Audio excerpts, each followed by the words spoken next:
Hello, everyone, and welcome to Slash Film Daily. Today is Friday, April 5th, 2024. On today's episode of the show, we're going to be talking about the Omen movie franchise and Arkasha Stevenson's new film, The First Omen. My name is Ben Pearson. I am an editor at slashfilm.com, and I'm joined on today's episode by Slash Film editor BJ Colangelo.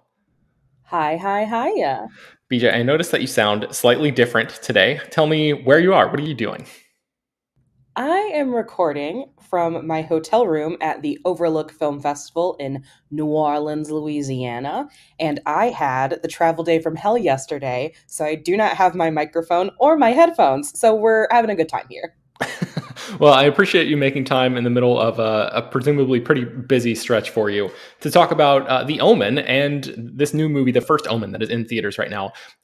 Full disclosure, I planned on seeing this movie so I could talk to you about it today, and I just did not have the ability to do that. I've been going through some stuff. I've been spending a lot of time in the hospital. Actually, my wife is there right now still. She's been there for several days.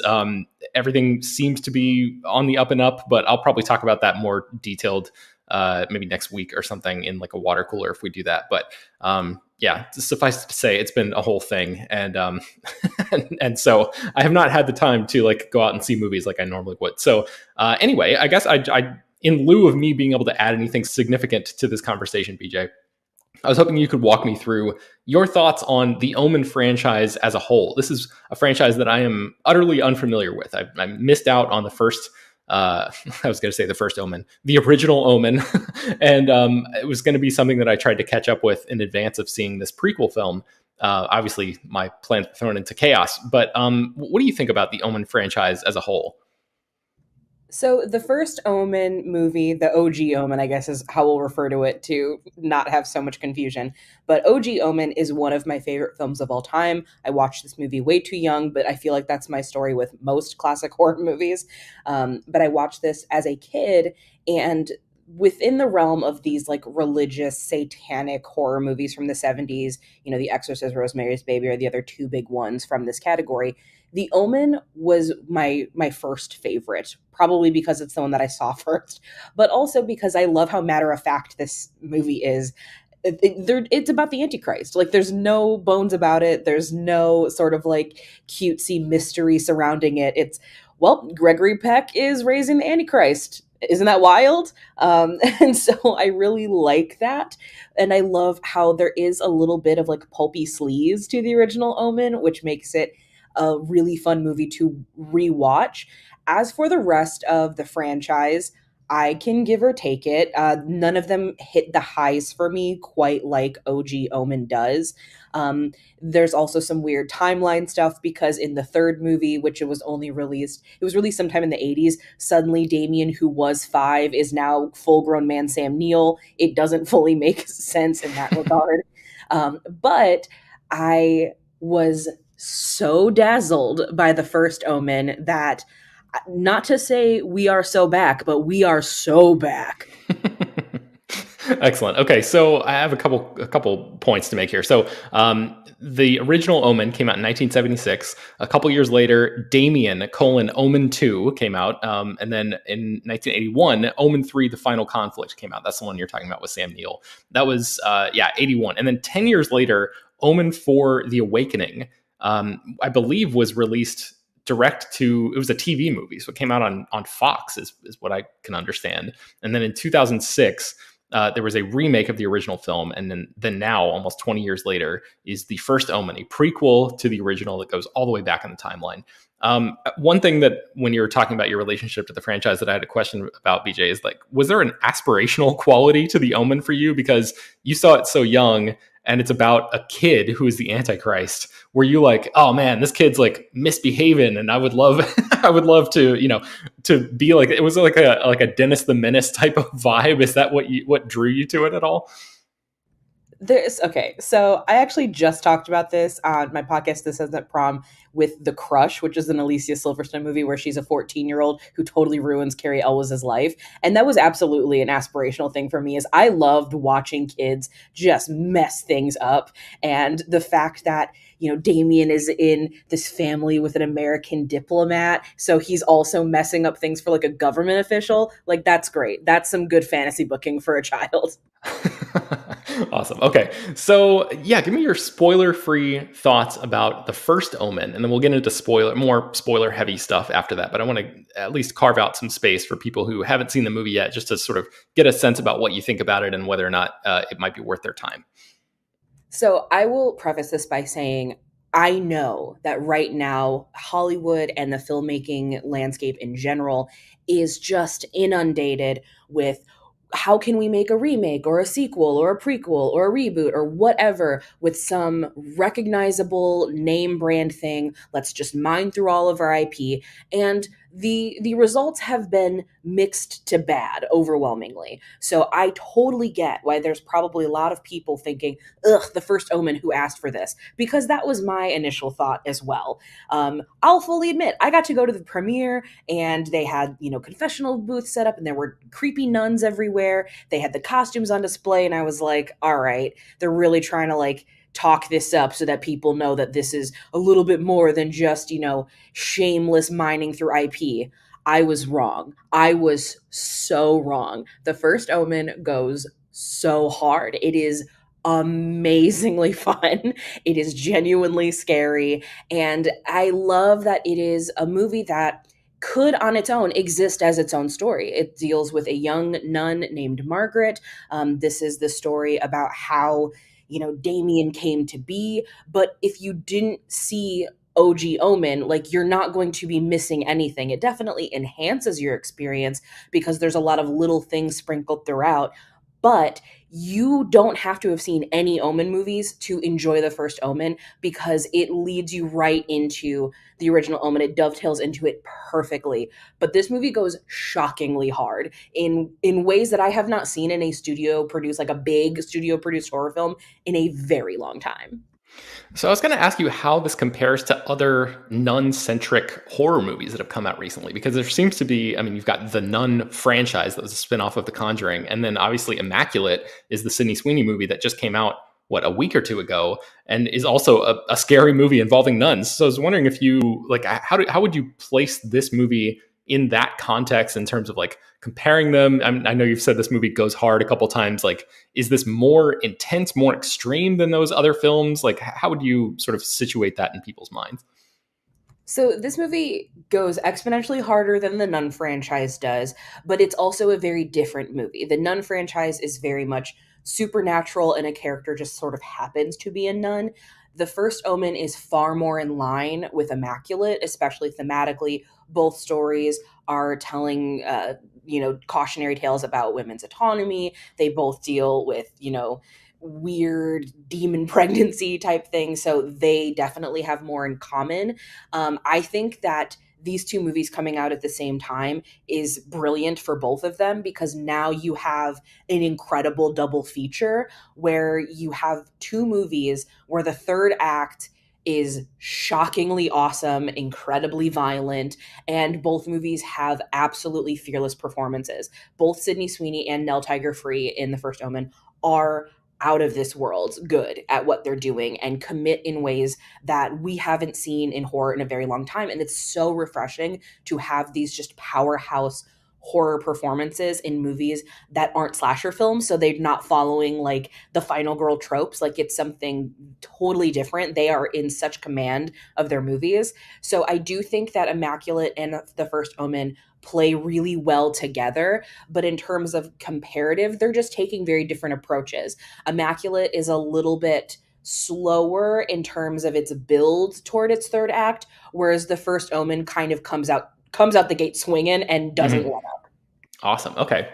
Man, I'm so excited to see both of these movies. I hope that everything is okay in time for me to be able to go and check out that double feature, like you said, because I haven't had a chance to see Immaculate yet either. But okay, I guess I'm trying to think if there's anything else I can ask you about this before we really get into spoilery stuff. I guess I'll just throw it to you. Is there anything that you want to say that isn't spoilers to sort of transition into that section of the show here?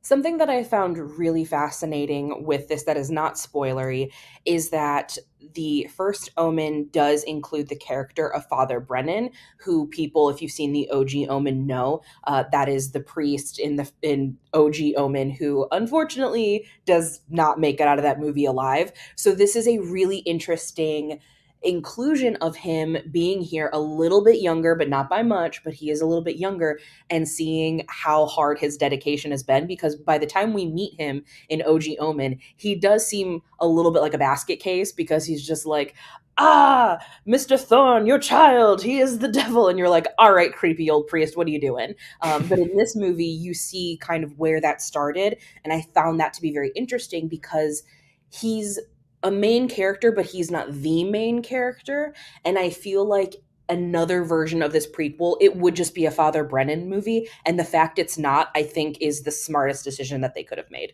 Awesome. Yeah. So you had a chance to interview Arkasha Stevenson, the director, and Tim Smith, who is the producer, and the two of them also co-wrote this movie as well. And I remember I just edited the written version of that interview, and I remember you talking to them about that. So people are about to hear a little bit more about that in just a couple minutes when we play the full interview. But one thing that I was thinking about, sort of as I've been having this conversation with you, is I talked to you recently on an episode of The Water Cooler where we were talking about my first viewing of Ken Russell's The Devils, and how that movie is also another sort of nun-centric film that is about power and control and institutions and manipulation and things like that. And reading the written version of the interview that folks are about to hear in just a minute, it sounds like maybe the First Omen shares a little bit of DNA with The Devils in that way too. Was that a comparison rather that came to your mind at all while you were watching it, or is that just me trying to read into something without having seen this movie yet? So what's funny is that I actually wore my Ken Russell's The Devils shirt when I conducted this interview, and it's not in the interview that people will hear because it happened before off mic, but they did comment on it. They're like, "Oh my God, what a great shirt." And I love that they noticed it, because they immediately were like, "That is such a sacred film." So I think, like, The Devils is untouchable. Like, nothing is ever going to reach those heights. And I think if anyone even tries, that's a fool's errand, because you just can't. And I think that they knew that going into it. So they're like, we're not even going to try to go into that realm, because nobody can. It's already been done and it's perfect. Let's just let it be. And I will say, I've also, talked with some of the folks who worked on Immaculate as well. And they also feel very similarly, where I love that both of the creative teams that made these nunsploitation films, and I do think that both Immaculate and The First Omen are nunsploitation films for a modern audience, because, yes, they're not fully the definition of nunsploitation in terms of sexuality, but we're a lot more comfortable with sexuality these days. So that definition has to evolve with the times. So I definitely think these are modern nunsploitation films. But I do love that both creative teams were like, no, we've seen The Devils and it kicks ass. We can't touch that, and we're not going to try, because then we're going to fall on our face.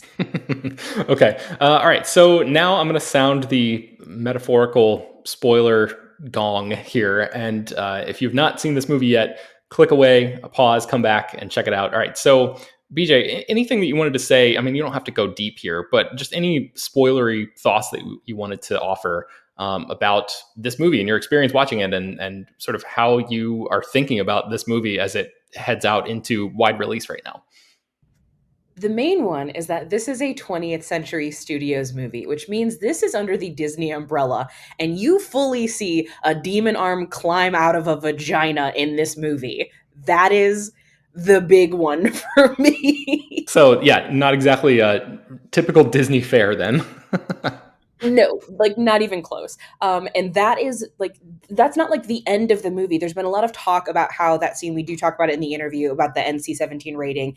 That scene takes place like 25 minutes into this movie. Oh wow. Okay, man. Yeah, that is that's quite something. Okay, yeah, just reading the interview, and not having seen the film, I was like, "Oh, that's got to be the climax." Like, where else can it go from there? But it sounds like it definitely has places to go beyond that. Definitely. And I mean, because we're in the spoiler territory, we do see how Damien was made, and you see the penis of the jackal, like the terrifying, demon monster. You see that. You see what is, in my opinion, the most terrifying involuntary C-section scene I have seen in a very long time. But it also, like, this movie is so good at being authentic. It's not trying to paint pregnancy or a cis woman's body as like disgusting or a vessel for horror. It's treating the people who force this upon people. That's the true horror. The horror is not pregnancy. the horror is not C-section. The horror is not having an option where somebody is going to take over your body and make you carry something that you don't want to have, and then they're going to violently rip it from you, and there's nothing you can do about it. It is so upsetting to Yeah. watch in like the best way possible. Okay, yeah, let's take a break and then we'll be right back. All right, so man, just like hearing you describe the movie like that, BJ, kind of gave me chills. Like it sounds so tied to what is happening in our culture right now. And even though this movie is a prequel and takes place in the 70s, that it just seems so equipped to speak to what audiences are experiencing in 2024. And I know that's something that you spoke with Arkasha Stevenson and Tim Smith about in the interview that we're about to play. Anything else that you wanted to mention, I guess, just in terms of like setup before we play that interview? Definitely. And I something that I want people to know is that the horror also is, there's so much more beyond just the pregnancy horror or the satanic horror. There is a character that our main nun Margaret meets that is not part of the church, not part of the convent. And all I will say is, if you were ever wondering what it looks like in that scene from Signs where Mel Gibson's wife is pinned to a tree, and like the second they move that car, that's going to be a bad thing for her. Good news, you can now see what that looks like, and it is that bisection. Oh my God, the entire audience was just screaming like, I can't believe they just showed that. Yeah, this movie's nuts. Okay. All right. So here is BJ's interview with Arkasha Stevenson and Tim Smith. So, hello, my name is BJ Colangelo. I am coming to you from Slash Film today. And just so our listeners can hear which voice belongs to which person, could you both introduce yourselves?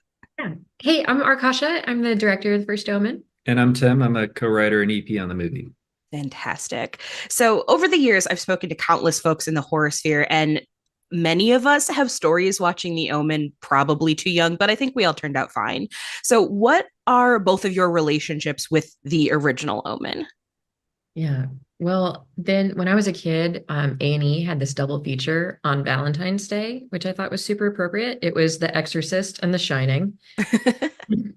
I was obsessed with it. And so my mom was like, oh, if you like those movies, you should watch this. And then she showed me The Omen. And I was already in love with Gregory Peck at such an early age. So yeah, I was 7 and no, I'm not okay. Yes, I was around the same age, super young, and I watched a lot of horror films that were more kind of supernatural or otherworldly. And this was the first one I saw that kind of made that feel real and kind of grounded it in reality. So that terrified me. I kind of watched it and thought like this could actually happen, which was super scary at the time and very memorable. Oh, definitely. There's something inherently real feeling about so much of this religious horror. But what I find fascinating is that films like The Omen and The Exorcist came with this boom of religious horror and exploitation post, Hays Code. But it's when films were starting to take these giant swings, but at the same time, the Catholic Church still was it was pretty powerful.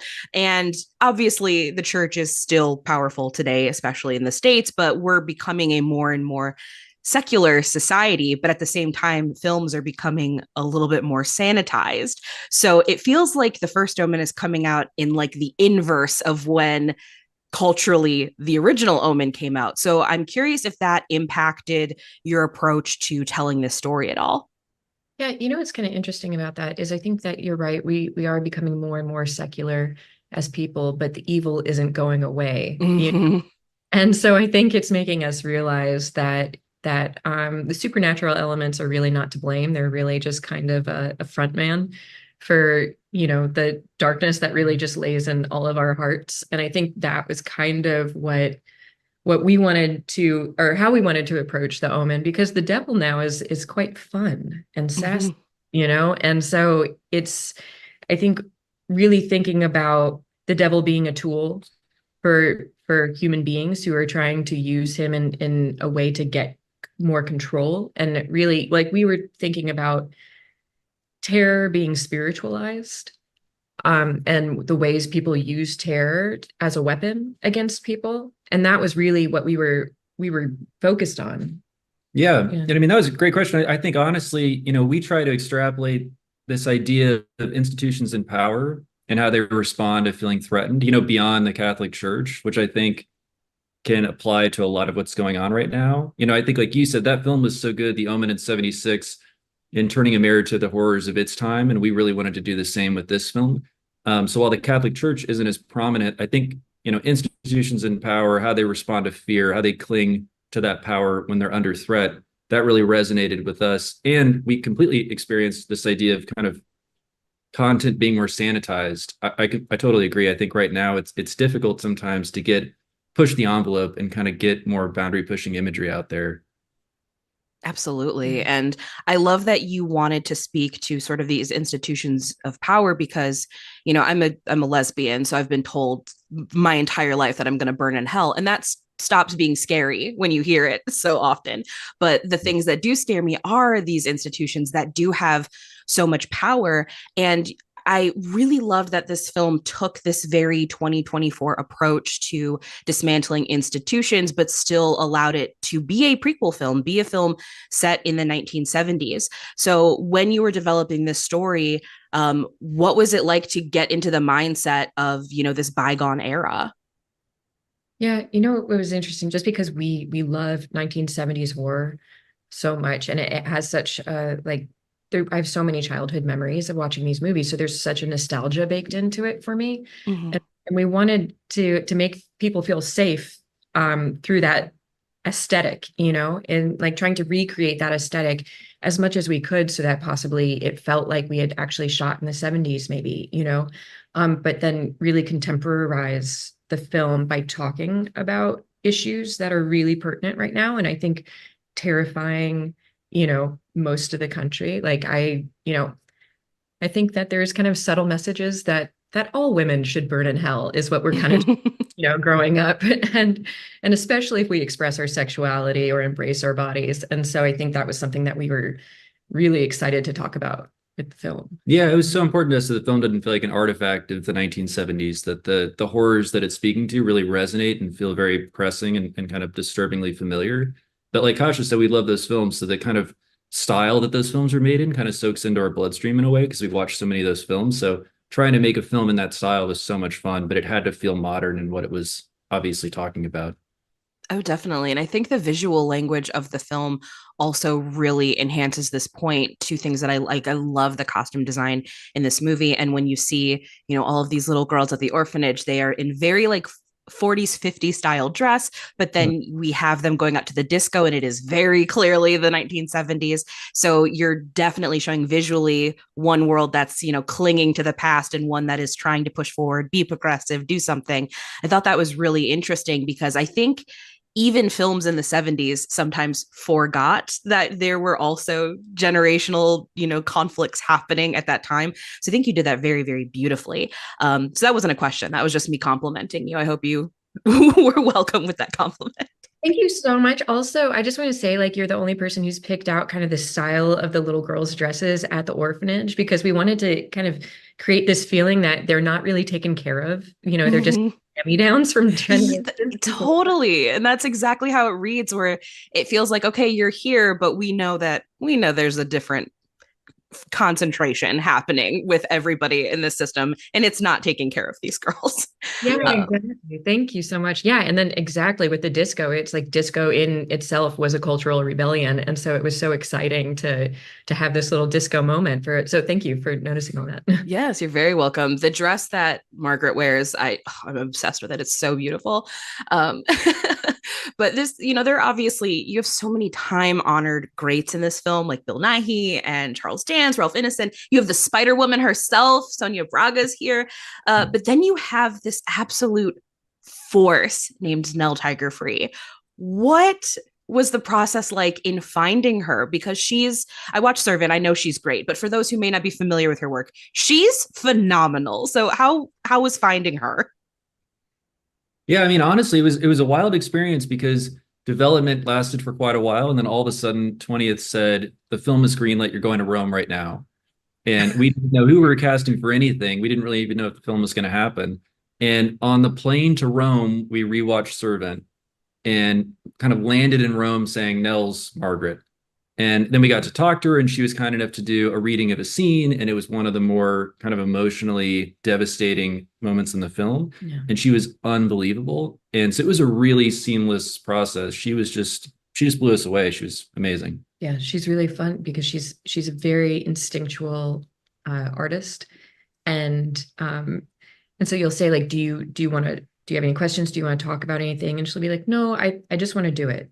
And that's what she did on this reading, and it was just explosive. And I actually got really teary just because I wasn't expecting such a fireball of emotion to just come out of nowhere. And she can do that, and then she can like take it all back in and then speak to you, you know, as Nell, and then dive right back in. It's a real, man, it's a real gift. It's spooky and beautiful to watch all at the same time. You know? Yeah. I love hearing that she's instinctive, because there's a moment that she has so many outstanding moments in this movie, but there's one in particular where I've been sort of naming it to people as this moment where she goes full Isabel on Johnny in Possession, but standing in one spot. So was that a directorial choice? Were you like, let's bring Possession into this, or was that her instinct? That's a really great way to distinguish Yeah. it. She's stationary, and that's the distinction from Possession. Yeah, I like that. Yeah. We are obsessed with Possession. Yeah. I think that is the queen of all female body horror scenes in cinema history. And I think when we first saw it, I cry a lot, but I did burst out crying just because it was so, you know, all of these things that you feel that you can't articulate, all of a sudden Isabella Anjani was just expressing them through her body on screen. And so we were thinking about like, what's the climax of this film that is about the female body? And doing a Possession homage just felt really, you know, very natural, very scary to do because it's such a sacred scene. But also I think we were just, you know, there was no control. We were just compelled to do it. And this might have been one of like the most electric moments I think I've ever had on set, is that we had just smashed up that car and then like cleaned up the glass, and then Nell walks onto set and it's 4 a.m. Everybody's tired. This is probably the 7th day of shooting. Like people don't really know each other that well. And also people don't really know the film that well and the world that we're in. And I said, do you want music? Do you want this? Do you want a close set? No, I'm just going to do it. And then she did 2 takes. That's all she did. And each take is about 3 minutes. And she had like all the women on set were like off screen grunting with her. Like she like conjured up some like wild feeling in all the women. And then all the men were really freaked out. And it was just this incredible moment. Sorry, I rambled, but anyway. Oh, I love that. And if it makes you feel any better, I'm also a crier, and I definitely did cry in this movie. It's specifically when the camera locks in on everyone else as she's saying like, please help me. And they're just staring at her. I was like, all right, this hits in a way that I was not expecting. And I'm just sobbing, and I'm hoping everybody in the theater thinks I have allergies. So hope it makes you feel better. I'm also a crier. But something that's really fascinating as you're talking about how she's this actress who can just show up and do it and then suck it back in. I recently attended a Q&A for Immaculate, and apparently Sydney Sweeney's the same way. And so this is just adding to my perfect world of where we're getting these 2 incredible nunsploitation films at the same time with, you know, obviously there's thematic similarities, but the 2 things that I hope people understand is that both films have a third act that takes no prisoners, and they have the most fearless performances that people are probably going to see all year. They're unbelievable, both of them. So I love that kismet thing that's happening right there. But in back to First Omen, there's also something so delightfully cruel about this movie, and that you're giving the audience a little bit more insight into Father Brennan. Whereas if you know The Omen, you know that he's going to get, you know, really familiar with a lightning rod in just a few years, which, you know, feels especially cruel. But I think that there's a version of this movie where he's the focus, and I think people would make, you know, they would understand that, they'd buy into that. But I think it's so much more interesting that he's not the focus. He's important, but he's not the focus. So what was behind the decision to focus on a new character versus a legacy character? Yeah, I mean, I think, you know, The Omen is so sacred to us as a film. So I think our impulse was to stay away from The Omen because it's such a perfect film. And it was only when we read the script and we realized we were focused on this young novitiate named Margaret, who was a new character, that we thought to ourselves, okay, this is obviously going to dovetail with the original because we're telling the origin of Damien, but also it allows us to do our own thing and to follow this unique perspective. You know, the Omen franchise is a very masculine franchise, which is something we've talked about a lot. So to anchor it in this female point of view and Margaret's character kind of gave us a chance to put our own spin on it and to focus on the theme of birth and a lot of themes that are really personal to us. Yeah, so that was a really important part of signing on and being drawn to the project to begin with. Yeah. Beautiful. Yeah, I love that, you know, something about religious horror is, especially when you look at things like The Omen or like The Exorcist, any possession films at all, really, there is an inherent body horror to it because it's something inhabiting you without your consent and terrorizing your body from the inside out. And so it is shocking that The Omen is such a masculine franchise because it feels like it has all of the markers of being a feminine franchise. And this movie goes so hard into discussing female autonomy and bodily autonomy, you know, to the point where you showed the miracle of life as a nightmare, which it can be for a lot of people. And you had to be pressed against the MPA who wanted to hit you with the NC-17. So I would love to hear you talk about what that process was like, because once I learned why they were trying to hit you with an NC-17, completely unsurprised, but also very annoyed. And I'm curious if you were just as annoyed. Yeah, well, obviously very annoyed because we have a lot of gore and a lot of other body horror and a lot of violence in the film. And disturbing imagery. Disturbing imagery. Mm-hmm. Have a jackal penis, like it's not disguised, it's a penis, you know, and none of those were NC-17 moments for the ratings board. But what was the birthing clinic. And I think, you know, what's really interesting is that you can't ask them questions. You can't really understand what it is. You just kind of have to kind of fish around and slowly understand what it is that they find offensive. And the key of this movie for us was that it is a movie about, you know, the female body being completely violated inside, outwards. And so you can't make a movie about that nowadays without the imagery. I just think it's a bit unethical to hide from the imagery with that. So the shot of the vagina was extremely important to all of us. And what it was originally was just this frontal shot of the vagina, and then a hand emerges. And what we slowly discovered was that it wasn't the hand emerging from the vagina that the board found offensive. It was the moment before when we were just showing the vagina. And it was so counter to the theme of this for us because, you know, the horror in the scene is about what is being done to the female body. Like you saying, you know, the miracle of life can be a nightmare. And it's like, it can be if you're forced into it, you know, and you're strapped down like these women. But we never wanted to say like the actual female body is grotesque ever. And that was what it felt like the ratings board was saying to us with those parts. So we ended up having to go to this profile, which in addition to the frontal shot, which for me just seemed even more violent and graphic, but sorry, that's the story. And thank you so much for sharing it, because it is one of those things where I think we talk a lot about how, you know, American censors have no problem with violence, but they're all hung up on sexuality. And in this instance, it's not even sexuality, it's just anatomy. Like this is the same visual you would get in a textbook that they're having an issue with. And that I think really speaks to, you know, our culture, our censorship rules and regulations that we have, where you can't even show the actual body part. That's so wild to me. I mean, most people can't even say the word vagina. They'll come up with something cute and weird for it, which is frustrating. That has been a big journey for us is having men say the word vagina without blinking an eye. It's been a real, like, you know, it's been very empowering. We could still like a whole scroll with the different term, the evasive terminology. So I have time for one last question for you. And so all I want to know is, how do you hope people feel when they leave the theater after having watched The First Omen? Yeah, I think, it was really important for us to not piss off horror fans and not piss off woman fans. So, but we also wanted to make something that could kind of stand on its own, and reinvigorate people back to the franchise as well.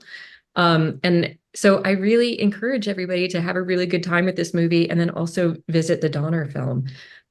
Yeah. Yeah, and I mean, we try to take a lot of big swings. We try, like I said, to speak to horrors that are really personal to us. So hopefully people see it and respond to us trying to push the envelope. And I hope they do see it in theaters because we worked really, really hard to make it a theatrical experience. And I think that's the way it's best enjoyed, is going to see it with a big group of people.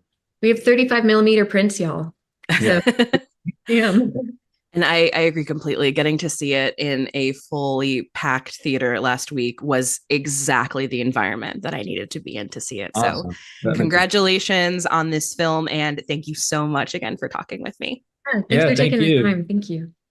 All right, BJ, before we go, I just wanted to ask you one final question. Where does The First Omen rank for you in this franchise? It sounds like you're not really in love with any of the sequels or the remake, but how would you stack it up to the original? Like, is this one of those rare cases where you're like, I don't know, it might be better? What do you think? I don't know if it can be better because like the original Omen is just such a perfect film, but it's easily my number 2. And then there's like 5 stories before we get to the rest of the films. Okay.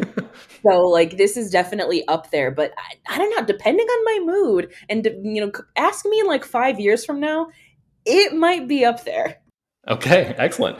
Well, I think that's going to do it for today's episode of the show. You can find much more about The First Omen, including our full review of the movie, which I'm going to link to in the show notes, at slashfilm.com. Slashfilm Daily is published every weekday, bringing you the most exciting news from the world of movies and TV, as well as deeper dives into the great features you can find on the site. You can subscribe to the show on Apple, Overcast, Spotify, wherever you get your podcasts. Send your feedback, questions, comments, concerns, and mailbag topics to us at bpearson@slashfilm.com. Make sure to leave your name and general geographic location in case we mention your email on the air. Don't forget to take a minute to rate and review the show on Apple Podcasts or Spotify. That really does help us out a lot. Tell your friends about the show any way you can. Thanks so much for listening, and we will talk to you on